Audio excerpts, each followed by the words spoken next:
How the heck are everybody? I am Fastidious. Welcome to my channel, blah, blah, blah. We have a problem. So today was supposed to be a joyous day. It was announced in-game that on Global, we're getting what I honestly believe, I sincerely do believe, to be the best update in a gacha game I have ever seen. The April patch, I put the video out there. I meant every word of it. This thing is a freaking banger.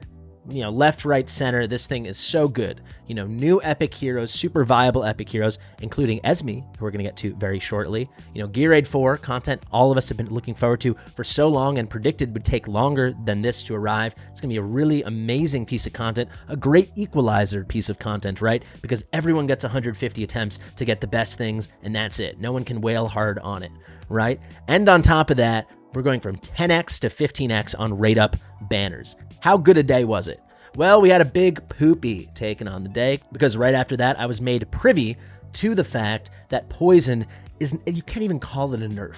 Poison is just, it's not poison anymore. It's getting completely reconstructed into a piece of dog duty that you place near the enemy and they go, all right. Nice try. That's all it is now. It is absolutely terrible. So this was announced in the update announcements from Forerunner. So we can all make some noise. And honestly, I'm going to be releasing this video very late at night, so many people will miss it. I'll probably repost it again tomorrow. Hopefully it gets a little traction. Not for my views. It doesn't even matter. Just make noise in the comments. Make noise on Discord. This is unacceptable.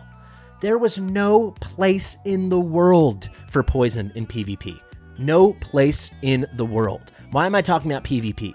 Because that was the whole excuse. That was the whole excuse for the Boreas rework, you know? And honestly, I did a ton of testing on Boreas today, pre and post nerf. I was really happy with what they did. You'll be seeing the video. Probably when you see this video, that video will already be out. It was great news, right? They went about it. They made us all really scared. The communications thing was a huge fiasco. It was honestly a debacle. It was terrible. But in the end, the outcome was completely acceptable. That was my conclusion, right?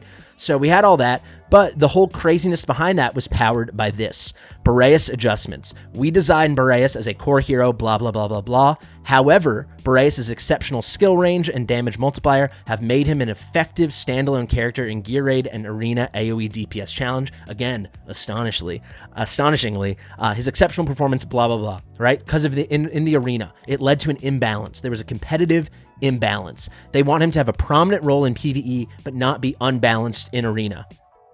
That's not what's going on here. There's no PvP. Lots of people very early game might use Cuke for PvP. You know, I did my first month or so for single target just because I had a 5th slot, he was low cost, and it was a little bit of damage. There is no meta with Cuke in PvP, and there certainly is none with Cutter and Screef and the like, right? And Esme, who's coming, she's good, but she was not going to be the meta in Arena. Certainly it didn't seem like that. No frickin' way about it. So what is all this? What's going on? Well, if you didn't know, previously, Poison was powerful because it was a debuff that did not scale off of the caster's stats, which allowed it to be viable when placed by any hero. There are very, very, very few heroes in the game that actually have Poison. As of now, if I'm not mistaken, it is 3.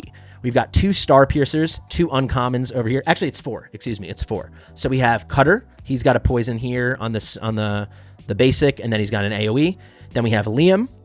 Liam, very popular for Gear Raid 3. We'll get to him shortly. There's some more poison. And then we have 2 guys that are not in factions. They're all marksmen. 2 more marksmen. The aforementioned Cuke. He's got a little poison in the kit. And then we have Screef, who's literally just a bad version of Cutter. It was it. That was it. You know, they saw a little bit of shine, especially early game and Guild Boss. You'd see a Cuke, you'd see a Cutter. You know, Gear Raid 3, Liam made having not Silas or not Cetrum really viable. Some really great big brain strats people came up with. And then, you know, Cutter, Cuke, heroes like that. I used Cutter in a ton of guides for Artifact Material Raid. And that was their entire performance. That was literally it. There was no crazy endgame, there was no meta, there was no PvP element, there was nothing that made Poison so special to warrant this. So what happened? Before, it dealt damage continuously, true damage equal to 1% of the target's max HP per second for 5 seconds. It could stack up to 3 times. Nice and simple. It could lead to some really nice damage, especially against big bosses, but it wasn't like they were Silas, just deleting people, right? It was really useful, but it was strictly PvE. and it wasn't game breaking, not in the slightest. I've literally never heard someone complain that poison amounted to a competitive imbalance. And you can't even talk about a competitive imbalance because, let me just, there you go, Liam, right there. There's a poison guy. I just bought him for, what was that, 2,000 or 5,000 gold in the shop. They sell Cuke every single day for 60 diamonds once you're past like chapter 5. The other two guys are also uncommons, right? There was no one that couldn't get their hands on these guys from the first day. You get Liam for free from like the second or third battle in chapter 1 of the normal campaign. No competitive imbalance existed here, right? Basically, they felt, ooh, that's for later. Basically, they felt that poison was just making PvE too easy, I presume. And I do takeovers all the time. No one is finding PvE too easy because of poison. So that's what it was before. The cool thing was you have these low rank heroes, uncommon heroes, a rare hero in Cuke, and now we have Esme coming. I said I'd get back to her. She's a new epic coming with poison. They could place it. Their stats didn't matter so much. You could build them with some attack speed, some rage regen, and they could do some awesome stuff. They could put out some real damage. Not game-breaking damage, but just some nice damage. They were an alternative to the meta. You know, they were a free-to-play option for PvE content. Simple as that. Now, and because, I need to say, because it was scaling off the target's max HP, it didn't matter that it was on an uncommon hero. Now it totally matters because now it's basically going to be its own version similar to Burning. It's going to deal 5% continuous magic damage for 10 seconds, stacking up to 10 times. Poison effects from different sources can coexist. So this does not mean, from the way I read it, that there can be different stacks of 10. It means different poison heroes can contribute to the big stack of 10. So even maxed out, this thing is doing 50% continuous magic damage per second for 10 seconds. Who the heck cares? That is going to be magic damage based off of the attack of the caster. The attack of Cuke? Shall we? Cuke, the best option of the bunch? Shall we look at Cuke's attack?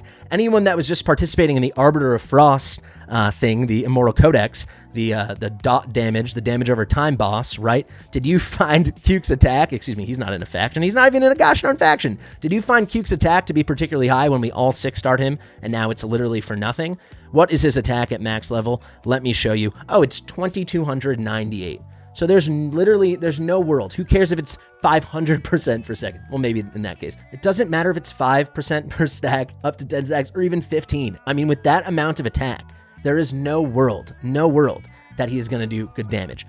Moreover, that wasn't enough. They made poison way, way worse. Ooh, we're getting to that in a second. They made poison way, way, way worse, all right? So on top of it being weaker for the 3 guys in the whole game that actually have it, they now all have a worse chance to place it. Cuke had a 30% chance to place it from his basic, now it's down to 20%, and Cutter and Screef had a 30% on their basic, now it's cut in half, only a 15% chance. What more do you need to know? I will say, in their defense, it now lasts for 10 seconds as opposed to 5 seconds. Maybe a bit smaller chance to place it was warranted, but it is just so much weaker to begin with. And it is so upsetting. If we finally wrap it up and look at Esme was someone I think a lot of us were really, really excited about. You know, we've been waiting for a new poison hero. Now we finally got one. Where is it? Notices. Oh my sweet God. And if we go down here, I was really excited. I talked about Esme in the thing. Why can't I freaking find anything? I talked about Esme in the video I put out just today. The video where I literally said, best update ever. We should be so excited. Props to the devs.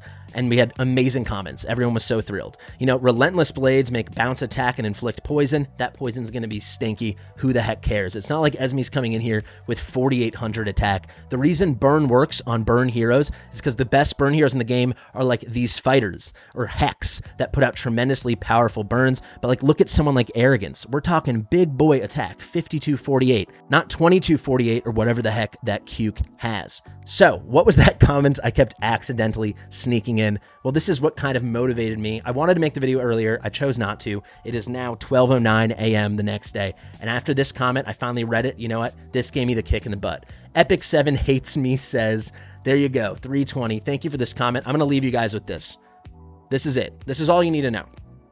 He touches on a lot of the things I've talked about before, but just says it so beautifully, the way only a YouTube commenter could. Lol. So poison is nerfed. Lovely. Was there an excuse?